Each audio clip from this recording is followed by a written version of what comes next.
All right, Kiss Army, welcome to the KissFAQ Podcast. Thank you for giving us your time today and letting us into your head. I hope we don't do any damage. This is a Kiss-related podcast by the board, for the board. We hope that you enjoy.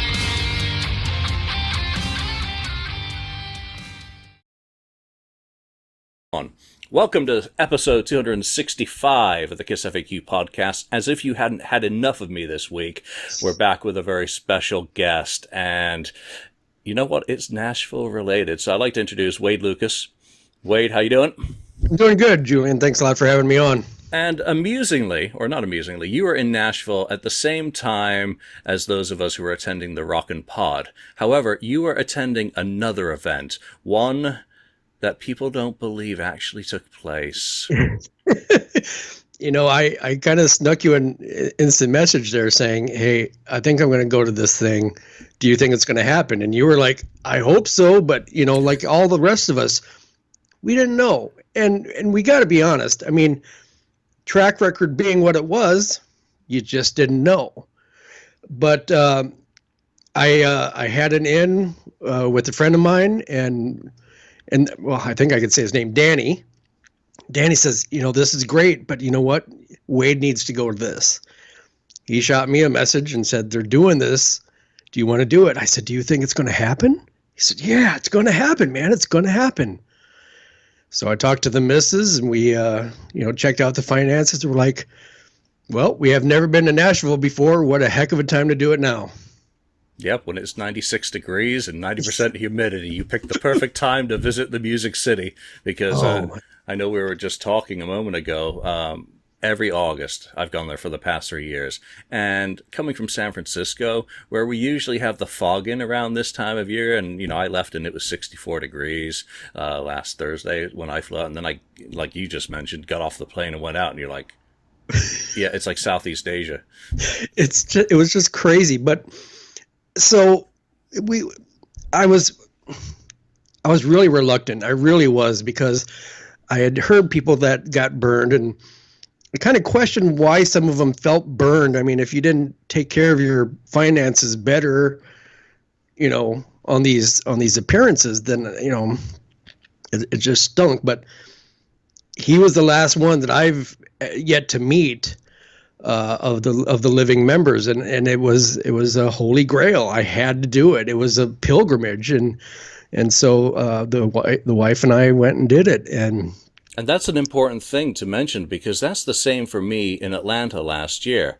When his first return was announced, I was in like Flynn. I was like, I am going. I've missed all these very cool Kiss events, and this is Vinnie Vincent coming back into the limelight. And we went through the same sort of thing. Will he? Won't he? Is he going to show up? Is he going to flake out? What's going to happen? You know, what's he going to look like? What's he going to sound like? And right up until the point where I heard he'd come in the building, there was doubt, there was fear, there was uncertainty. And I think a certain amount of that permeates every single event that he announces.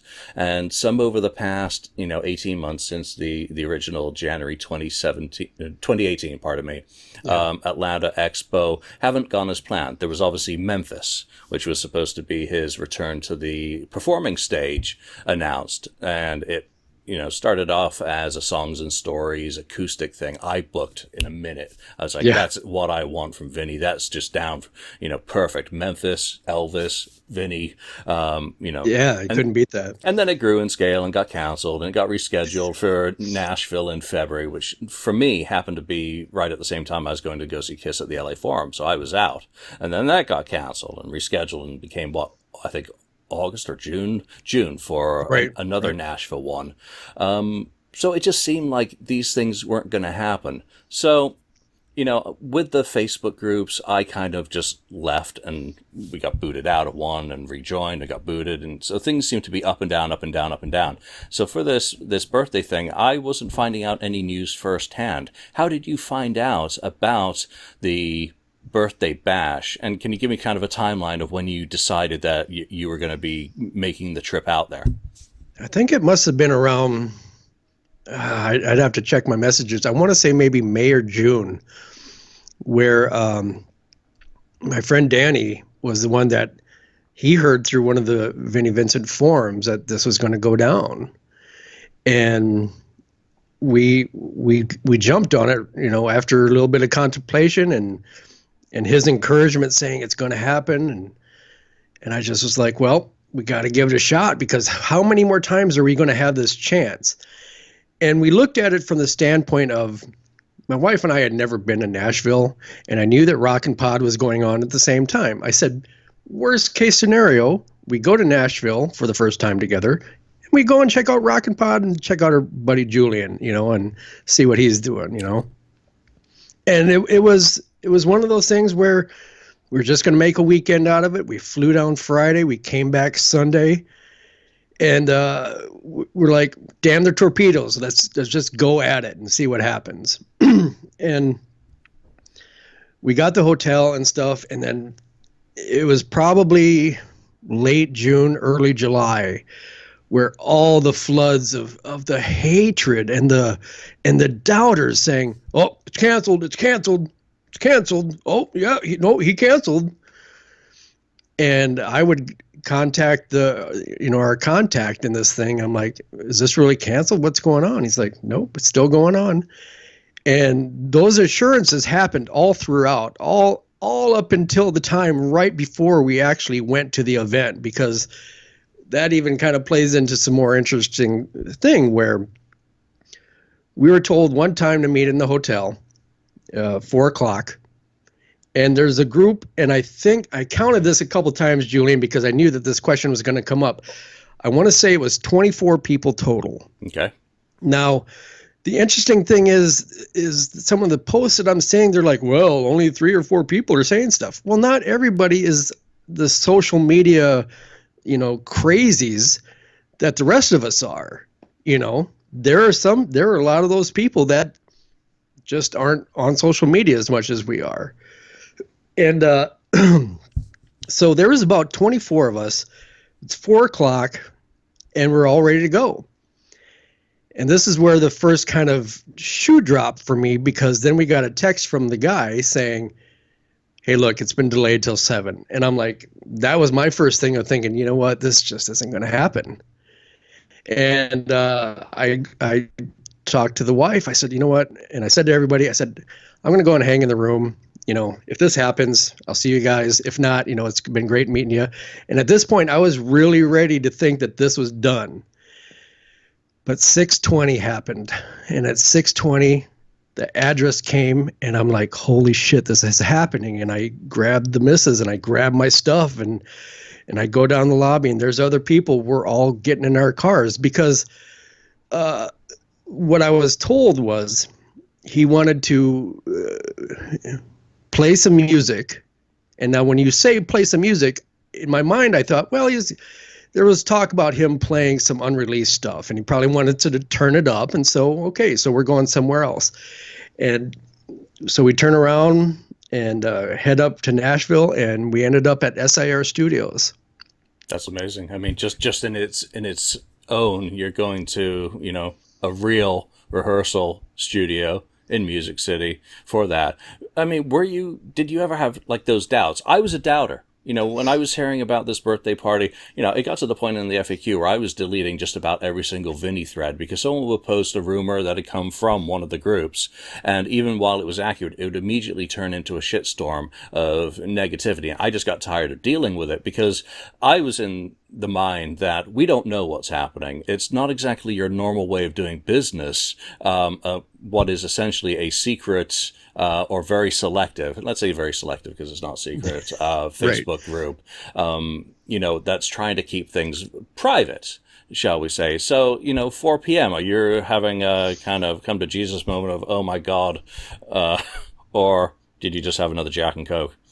No, it was another Jack and Coke, but I just resigned myself to the thought of it wasn't going to happen. And I felt I really wanted it deep down that it was going to. And all the reassurances were there from the guy that organized this. And I don't know if he wants me to say his name, so I'm not going to. But this guy worked his ass off, let me tell you, to make this all happen and put it together. But when we got to SIR, we walked into the lobby and we heard just guitar playing. And I'm like, oh man, this must be some of the unreleased stuff we heard that we were they're here, And they waited till we were all there, got the head count, and they took us back to one of the rooms. And Julian, that was it. Open that door, and it's him playing. And I'm within arm's reach, so it wasn't just him faking it or Milli Vanilli kind of stuff. He was really playing his ass off. And I know people aren't believing that. I don't get it. I don't get why they don't believe it when we say that. They had said to us, he'd rather not have any video taken while the performance is going or the Q&A and stuff like that. And everybody respected that. They didn't make us sign a non-disclosure. It was kind of a mutual agreement. And, boy, when we walked in, it must have been maybe a good solid 10 minutes of him just going to town. And I didn't see some of the other stuff like from back in the vault and stuff where people are saying, well, he couldn't keep up. Well, if you haven't played live in how many years in front of a bunch of people, maybe you're going to clam up a little bit. But this guy is playing his heart out, and there's no stopping him right now at this point. So what's he playing? First, actually, let's take one step back. Sure. Quickly. Sorry. How did you get over there? And the hotel that you're talking about, was that the Marriott? It was Nashville? It was the Marriott, but it was the one that was in Franklin. Okay, gotcha. So how did you get over from there to SIR? If there were 24 of you, did everyone just call Ubers, or was no? When we got there, when we flew in from Sacramento, we had planned on renting a car. Okay. So other people had driven there, and I think, well, now that I think about it, most of the people I think actually either drove or rented cars for this trip alone. So it was just a big caravan of cars. Okay, so you all had to make your way there and then find parking and then reassemble in the lobby. So you go into the lobby. From what I've heard, and I think now's a good time to give Jason Randolph a shout out. Absolutely. Thank you, Jason, for your wonderful YouTube video today of you and your recollections from attending the same event. That was very useful for me to watch and listen to, just how much you enjoyed your day. And some of the notes that, I've kind of built up for my conversation with Wade are based on that and a couple of other people who attended. So that was very cool. He kind of mentioned that you guys were in the lobby for a little bit waiting while it attended, and you could hear everything, the playing in the background. Do you have a rough guess? I mean, it must be a little bit difficult to guess, but, a rough guesstimate about how long you guys were in the lobby, waiting? I'd say the lobby time while we're waiting for everybody to be, accounted for, I think that was probably 5 to 10 minutes also. And so that whole time he was playing, and it was mind blowing, Julian, because, because of the skepticism that we've all had for the last year or so. We just didn't know. We didn't know if it was going to be a CD we were listening to. We didn't know what it was. Mm-hmm. But it was clearly him. I mean, when you're close enough to hear the pick on the strings, there's no doubt about it. So what's he playing? Is he just speedball jamming, or is he playing parts of solos? I mean, are you recognizing any sections of what he's playing, or is it just a little bit like Metal Tech of Vinnie going through every trick in the bag that he's got and kind of throwing it all out there? I kind of like that last way you described it. Kind of just doing the virtuoso, playing different riffs. I didn't recognize anything from anything in particular. It was just a guy running up scales and making it squeal and howl and letting it ring out and getting a little feedback and stuff. And it was great. It was really great. Thank God I brought earplugs because it was also really loud. It was screaming loud. Now, did he have any backing going, any drums or bass, or was it just guitar and amp? When we walked in, I saw a bass guitar sitting up there, but I didn't see a drum set. So I'm like, oh God, I wonder if he's going to actually play, songs. And it never came to that. He did have a drum track ready because I think it was during the Q&A or something, we were talking about how he likes drummers that just kind of stay in the pocket. And, and I'm a drummer. We've talked about that a couple times. And he says, you want to hear my favorite drummer? And we're all like, yeah. And he goes over and he pushes play on on his machine. And it's just got a steady beat, 2s and 4s the whole way, Yeah, V Meister, as I think it was credited on the Euphoria EP, right? So nothing that came to mind. But I tell you, as big of a Kiss fan as I am, these guys were really heavy-duty Vinnie fans. I mean, I thought of myself as a big Kiss fan before, but some of those other guys that were there, they were really, I mean, they played guitar, kind of like how I am with Peter Criss. They're playing guitar because of this guy. Right. And that's huge. That's when you met that icon, Peter Criss, meeting him back in LA. I was all fanboying out on that. But these guys, so there may have been licks that people knew. I didn't happen to know any. No, you're just enjoying the moment and from the description, kind of in awe of watching him up there shred. That's a vastly different thing from any of the kind of the video we've seen in recent years. Even going back to Atlanta of him with an acoustic, or what happened in Miami during the pre-cruise, which is just essentially playing rhythm. But here he is on his own stage, under his own conditions, doing his own thing for his own people. Yeah, it was a really clean setup too. The stage was really clean. He had his pedal board, but it was behind him, so he had everything kind of set the way he wanted. And even the amp and stuff he had kind of covered. I think I don't know if it's for sound wise or for just visual appeal, because the stage was real nice and clean. It was kind of dim lit with some kind of mood lighting going on.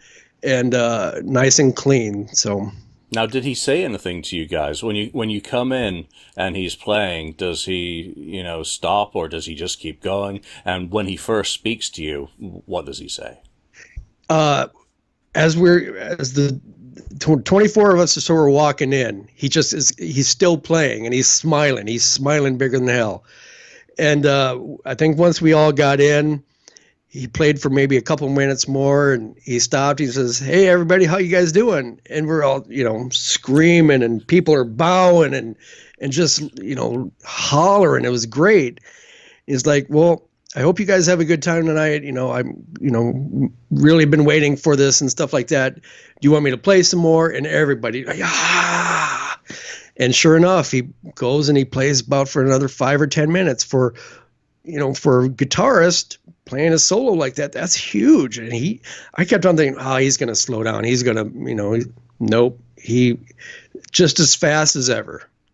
Yeah, even with his chicken picking technique, he's got a special way that he holds the pick that allows him to play a little bit faster than, most of the other guys back in the day anyway. And again, I'm just going off kind of secondhand knowledge there. He was always able to play very fast. So, that's impressive. It sounds anyway impressive that he'd be able to just solo, for 5-10 minutes at a stretch. And, so the kind of the agenda for the evening. I mean, how was that laid out and how was it communicated? Did you have any idea that he's going to solo for a bit and what happens next? How do you find out what's going on and what the plan is for the event? So my wife has got me trained pretty good about being good with schedules and stuff like that. And so I kept on for a good couple weeks beforehand saying, what's the schedule going to be, timeline, because I really kind of wanted to get a chance to go to the Rockin' Pod. I mean, I knew you were going to be there and I would have loved to seen you, but there was that little bit of a shroud of secrecy that was going on. And I was, come on, you can't even. It was a little bit more than that, because the rumor was that he was going to be at our Marriott. Right. So Right. right down to the fact that we were all, there's no denying it. Is Vinny going to be here? Is it happening here? What's going on? Is Vinny trolling the rockin' pod and messing with, people just out of a little bit of glee? And, lo and behold, in the morning, and again, this is firsthand, someone was setting up in one of the adjoining ballrooms, and there were bright pink tablecloths. It just, is that the room where they're going to be having their thing? Obviously, it didn't happen. That was an elderly lady's birthday, and pink cupcakes did appear later. But it just kind of added to the thing. I mean, everyone was just asking, is it going to happen? Why? I'm just like, I have no freaking clue whatsoever. So, again, we get back to there's more than one Marriott in Nashville. Right. Well, and that was the trick. I mean, the one we were at was Franklin, which was probably about, I think, maybe 15 minutes away from downtown Nashville. I mean, and you get on that freeway and you just go and you're there. But yeah, there was no agenda, not at all. No matter how many times I bugged these guys, I'm like, so they're not going to tell us at all what's happening? And that kind of was like, made me like, come on. I mean, what's going to happen? And they kind of just kept it really loosey-goosey. There was no rhyme or reason to it at all. What about the signing of stuff? Was any of that communicated, that Vinny will sign and so many items or X amount of items, or there'll be food, there'll be drink, there'll be restrooms? I don't remember the food and drink discussion, but definitely the discussion that perked my interest was Vinny's going to sign, about up to 10 items. And I'm like, 10 items? Wow. I don't know if I have 10 things that I want signed. I mean, but I figured, my wife and I are going, we'll be able to, get a few things signed. So I wanted to make sure I had my vinyl with me and a couple 11 by 14s I had. And then I've got an oil canvas painting that I've talked to you quite extensively about. It's an amazing piece, and I never ever thought I was going to get all the living members on that. And so I brought that with me, and so there was no, I mean, they told you that they were going to sign stuff, that he was going to sign stuff. They just didn't say when, when it was going to happen. And I guess the same probably applies to photos. Was any of that communicated? Bring your own cameras? There'd be someone there, doing the photography, or what? Yep, it was definitely, use your own camera. And as you've seen kind of from the thing, it kind of happened kind of off the cuff, where he brought out the guitar he used in the Love Kills video. And people were just like, oh, can I get my picture? Can we get my picture? And so we kind of did a makeshift, hey, hold my camera. I'm going to take my picture. Hey, hold my camera. I'm going to take, and some people were cool with that. Then some people, I think, asked him when he was actually sitting at the table signing stuff later. And he was very accommodating. I mean, the guy was really a super sweetheart. I didn't know what to expect, because this was going to be my first time meeting him. But when I told him my name at the beginning of the night, he could tell my name all night, me and my wife, everybody there, after hearing the name maybe once or twice. So the guy's spot on. The guy's got his faculties about him. Oh, it's scary, because he remembers your name, as I well know. Because he recognized people that came in, like when he took his break, and I can't even think of who it was at the moment, but he'd call him by name. Hey man, you made it. Great. I'm glad you're here. And I thought that was outstanding. I'm like, you good? Yeah. So I'm just looking at my notes. I want to make sure I cover everything with you. Absolutely. This is kind of a one-shot deal, get it while the memories are fresh in your mind as well. So let's go. He finishes soloing and then takes a break. What happens next in the sequence of events? So as I was saying to you, I didn't know anything about the food and drink thing, but there was a big, food, 4 or 5 tables of just what you would see backstage at a concert. It had the deli meat and all this other stuff, and there was all kinds of little fingery food, and then 7 or 8 jugs of wine. and a bunch of water. And he just said, we're here to have a good time, everybody. Just go and enjoy. And so we kind of, some people got stuff to eat, and then he came down. He started talking to a couple of the people that, like I said, he knew. And that was my first thing. I just went over right away because I wanted to hear, what he was talking about and stuff like that. And for the life of me, I was trying to recall, because I knew this was coming up, what he was actually talking about. The topic definitely came up of, well, the people over at the Rockin' Pod Marriott have, somebody has posted that picture, and it was definitely a conversation starter. And so somebody was telling him about that, and they even showed him a picture of it, and he got a kick out of it. He thought it was funny. And so we kind of just... Which picture are you referring to? Was it because there was there was a photoshopped one. Right. It wasn't that one, but they took a picture of the outside with the door open with the 30 or so chairs. Okay. And then somebody did eventually pull up the Photoshop one, which was pretty good Photoshop. If I didn't know that I was actually at the party, I would have thought that was it. Right. So yeah, we kind of just hung out. So he mingled. You guys are eating. I take it probably, were there tables for sitting and eating, or was it kind of more of a cocktail type situation? You're standing with small plates, and he's going from people to people, mingling and all that. That's absolutely spot on. Little plates for food and the drink, and he was kind of just going to little groups of people, and just making sure everybody, that he told them, thanks for being here. It means a lot. I want you to have a good time tonight. We're going to do a bunch of stuff, and probably did that for about another maybe 20 minutes. Now, did you meet him during this mingle? And tell me about that interaction. I did. And like I said, when we first broke into the thing, I walked into the group that he was talking and kind of wanted to be a fly on the wall, because I wanted to soak up as much of what was going on. I can just sit with my wife and eat hors d'oeuvres anytime. I wanted to at least be a part of what was going on and anything that was being said and stuff like that. And it was real lighthearted and really kind of just conversational kind of stuff. Nothing too groundbreaking, nothing too heavy.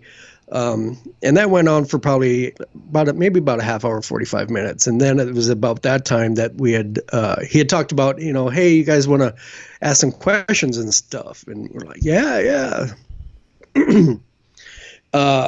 So he went back up on stage and he sat down, and there was kind of he knew one of the girls that was in the group, and I apologize if I don't remember her name right offhand. If you're watching this, I'm so sorry. Was it Nina? That's it. Sorry. No, that's it. I apologize to Nina. I've been reading the interwebs all day in preparation for this. And she had some real good questions, and she really, I'm trying to think of some of the ones that she was asking was about, if he's ready to collaborate, and he is. If anytime somebody wants to do something with him, he's going to be absolutely open to whatever. I think one of the ones that I asked, which I found interesting, was what music is out today that you're listening to? And he's like, I'm not really listening to anything that's new. He really loves back in those late 80s time frame. And so he said that he listens to the Beatles a lot and stuff like that. But as far as stuff today, I said, well, like maybe the Foo Fighters. And he's like, do you know any of this, the titles of the songs? And I'm like, Times Like These. And, and he didn't know them, but that's not to say that he wouldn't work. Like if Dave Grohl came up to him, no, I'm not going to work with him. I think Meatloaf even came into the conversation at one point, and he said, "Oh, I'd love to work with Meatloaf." I think that'd be kind of a crazy combination, but I'd buy it. Were people asking kind of the sorts of things about what he's actually doing these days in his everyday kind of routine, his interests, what makes Vinnie Vincent happy these days? I know firsthand, and it's, just over a year ago that I had a phone call with him where we talked about the importance of his animals to him. So I know that's something that's very important to him. But what else makes Vinnie tick? And did that come up in the conversations or the questions that he was asking or being asked? It did a little bit in that people had asked, what he's doing these days. And the other thing that was odd about this, well, not odd, Julian, but people were just kind of soaking it in. There weren't very many people asking stuff. I mean, Nina would give the question, and he would go and take little tangents and roads and then get back to the topic on hand. But he did talk about his dogs a lot. He loves his dogs.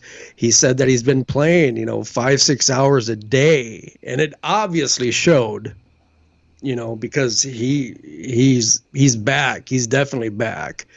But I think people didn't want to, well, what are you doing? I got this, that's the sense I got anyway. And, maybe some can give their version of it, but I felt like people just wanted to respect him. You hang out with your dogs, play guitar. All right. That's cool. It's like, well, how much do you do that? I don't care. Whatever he wants to say and answer, I was good with. Right. So were there any, Jesus, is there drum practice going on out there? Were there any questions that he didn't really want to deal with, or was it really just not much asked of him? And how much time was kind of spent on the Q&A? I want to say probably, it felt like maybe an hour and a half, maybe, for the Q&A. All said, I might be jumping ahead a little bit. All said and done, we were there from about 6:30 to midnight. So we were there a big chunk of time. And people kind of were just letting Nina ask these questions, and there was nothing that was really too taboo. He definitely went over he's got that burning, resentment towards, Gene and Paul from, way back in the day about how everything went down. And I feel bad, because I'm such a big Kiss fan, and any member of Kiss I'm always, going to appreciate. And yeah, he's real bitter at that. And I get it. He helped write Lick It Up. He helped write, I Love It Loud. He spent a good amount of time talking about I Still Love You, which I thought was great, and talking about how it kind of was noodling through at first, but then, kind of Paul got a hold of it and made it what it is today, which is one of my favorite songs off of the Creatures of the Night album. See, those are the things I, as a fan, want to know. I would, if I could sit down with him and just say, all right, the parameters of this interview, Vinny, are going to be 3 songs that I'm going to ask you about. He's like a wind-up doll in some ways, that you put your quarter in, and you're going to get about $1.50 out in terms of what he speaks about. The people who were there in Atlanta saw a taste of that. He can tell a good story. And he can also tell a story that takes a left turn at Albuquerque, because you do not know where it's going to end, and he's got a lot to say. So, I live in hope that he does his book. But, and I've just taken a left turn at Albuquerque because I have no idea where I was going with that. That's all right. That's all right. I'm trying to think of some of the other questions. It's a very minuscule significance, but it was asked, are you seeing anybody? Are you with anybody? And he had been pretty badly burned, this past 2 relationships he had. And he says, no, it's just me and my dogs. And I got the sense that was fine with him, that was a relief, because there was such, all the rumors. I don't know what's true and I don't know what isn't, but there was some. You know what? I don't care. That too. But I'm just saying that for me, he felt like there was a lot of weight off his shoulders not being in these relationships he's in now, or was in at the time. Yeah, So those are kind of the things that I would never ask him. Number one, because I'm not interested in raising, any, awkwardness with him. Did anyone ask him his perception of the internet and how, there is all this anger and all this negative energy that just seems to pervade any topic that's an innocuous topic. Let's say talking about the 2 songs on Treasure that he sung and wrote, Innocent Eyes and Turn Yourself Around, can just be turned into a hate fest. It's just so unhealthy and so odd and so unfortunate. Did he address any of that? Because obviously he did have issues on Facebook that led to him leaving his own, getting rid of his own official Facebook page. Right. And in that same vein of not wanting to push. I mean, if you want to tell us about what you do in your day-to-day life, great. If you're not, we're not going to, poke the bear at all. Either he himself or, his right-hand man or somebody, he sees these posts. He does still see what's going on in Facebook. So I don't know if it's under the guise of someone else, because Lord knows there's a ton of fake profiles doing stuff. But he said that he does see what's going on out there, and he appreciates the support of those, and those that don't, he just doesn't need to have to deal with. Well, one of your photos with him sums that up nicely, doesn't it? Yeah. I can't explain why I do it, Julian. It started once with Buck Cherry, and I've done it with the Struts. I've done it with Great White. I did it with Don Felder from the Eagles. It's just a big fuck you to anybody that just hates anything. And I just love it. And when I asked Vinny to do it, he got a kick out of it too. And he loved it. And so, yeah, big flying the bird is one of my favorite pictures to do at meet and greets. Well, you weren't the only one flying the bird that day, because, there's some other photos have surfaced from other folks who've, attended this. One of the things I did read in some of the other kind of reviews of the event from other folks is that there were demos playing. And I think Jason in his review mentioned that he thought he heard the demo to Boys Are Gonna Rock was playing in the background. Was there any music being played kind of as a soundtrack to all of this while things were going on, or when he wasn't up on Q&A? And did Vinny talk about demos? I think I saw a photo of someone's CD that he was given and some handwritten lyrics to an absolutely wonderful song called Over You. Right. Over You, which I think he demoed with Goran way back in the day. So after he did the initial shredding and we were going to do the mingling, I think he just put on the album, the first album. I don't think it was anything that was a demo, or he didn't say, okay, everybody listen. This is going to be a demo thing.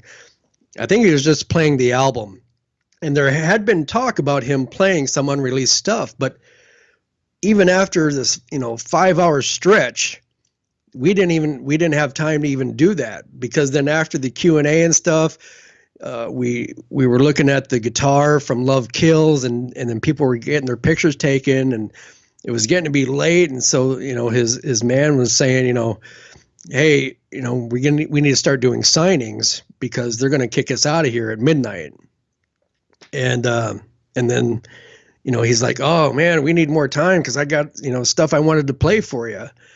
And I was like, oh God, that would have been cool. I would have loved to hear that. But, I also get like, gosh, I want to get some of my stuff signed. I want everybody else to get their stuff signed. So yeah, let's get that rolling too. Yeah, the interaction has to take precedence over everything else, especially when you're running on you have a time frame and you don't know what the schedule is and how things are going to go. It's probably impossible to plan out like, a normal event, because it's the first of its kind. So, yeah.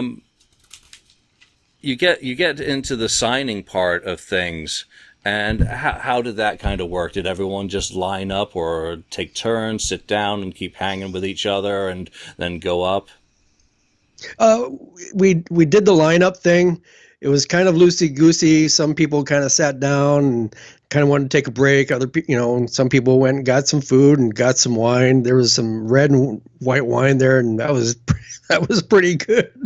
But since I was driving, I stayed responsible. But yeah, so a little makeshift line.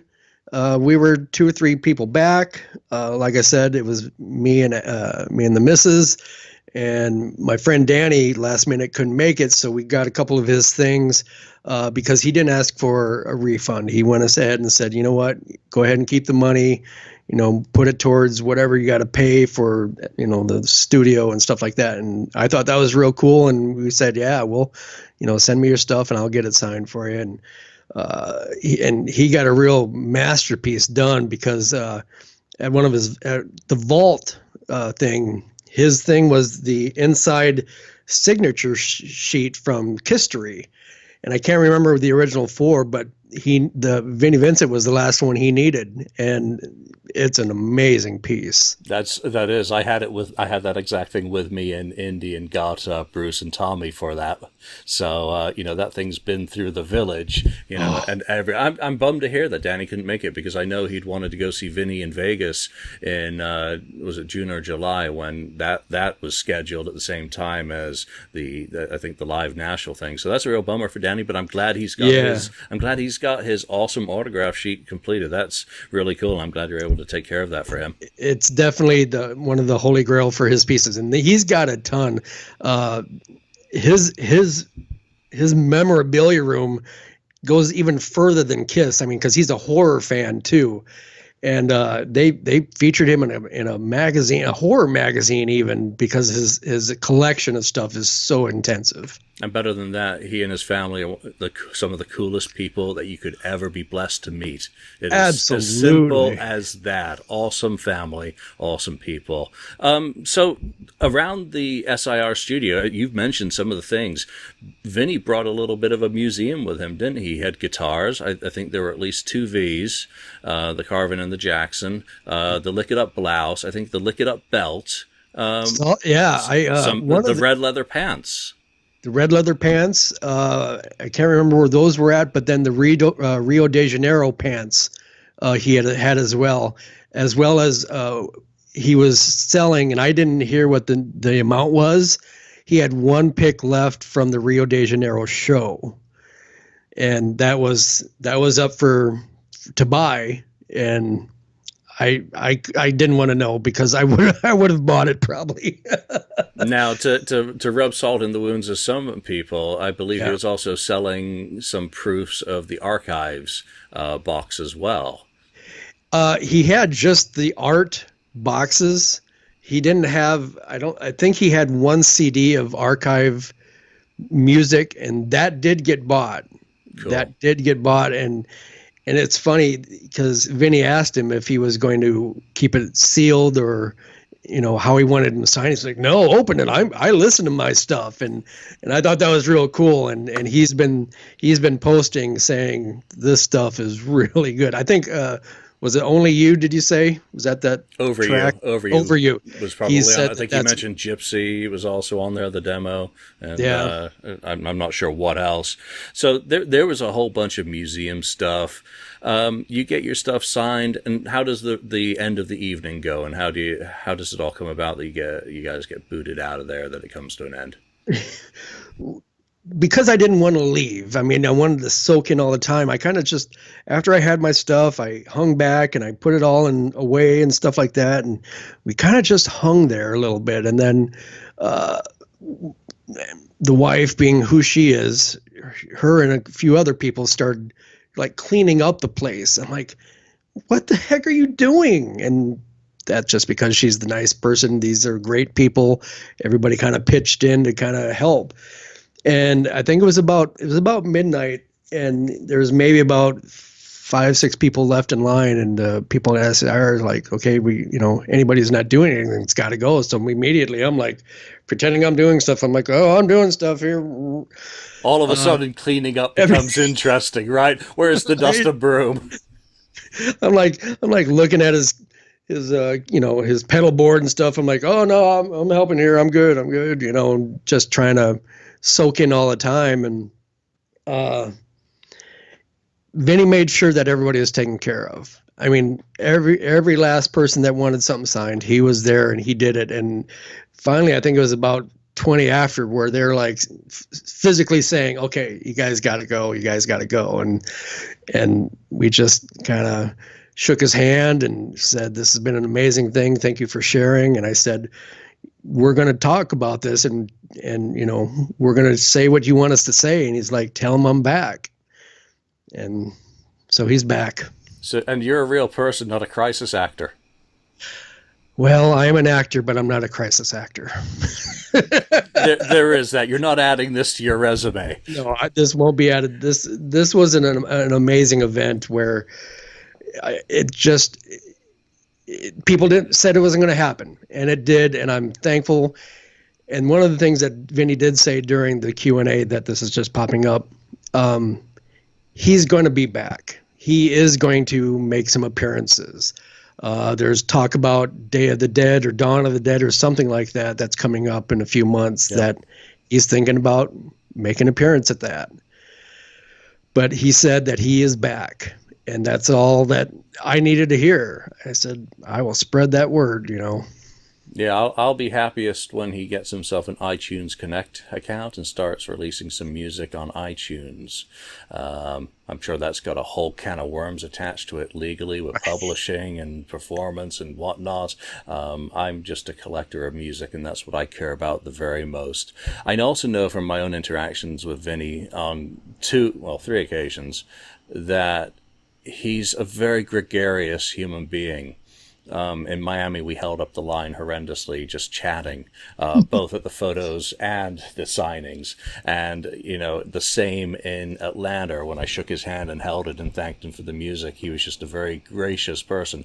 But there are challenges, and I just hope that he can get by some of the challenges and kind of the noise pollution that seems to follow him with these events, and gets to a place where he's able to do things his way in a way that keeps him happy and also delivers to the fans with a minimum of drama. Cancellations are dramatic because people do change their schedules and whatnot. I hope he's learning. I know he's learning as he goes, and I hope that he had good feelings out of the event with you folk in that he learns and can develop that and bring it on to a next level. I believe he's got an announcement coming on Friday, and who knows what that may be.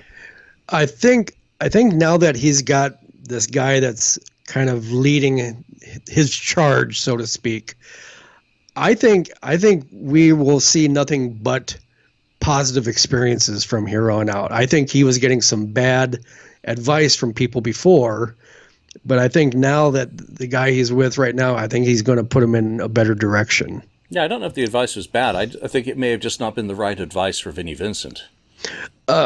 True. And I want to back up just a little bit. Somebody did bring up the cancellations, and he explained, and I mean, I got to take his word, right? He said that it was on the promoter, that they gave him, X amount of times to give them money. And when that final payment came, the promoter said no, he wasn't going to do it. He's like, I'll give you an extension. And I can't believe anything else other than the guy who said it. He said, I gave him these chances. He didn't give me the money. What am I supposed to do? And so that's what happened with one of them. I don't remember which event it was that promoter did that, but I think it was the first one. I think it was the first one in Nashville. Yeah, and I mean, we all know, those of us who are on the periphery of the industry know that the industry is not always clean, that there are challenges. So, I'm not interested in litigating anything of he said, she said. I am more about what happened. I've also got a nice signed poster from this event, didn't you? Got it's you. Okay. A little of a sip. It's all right.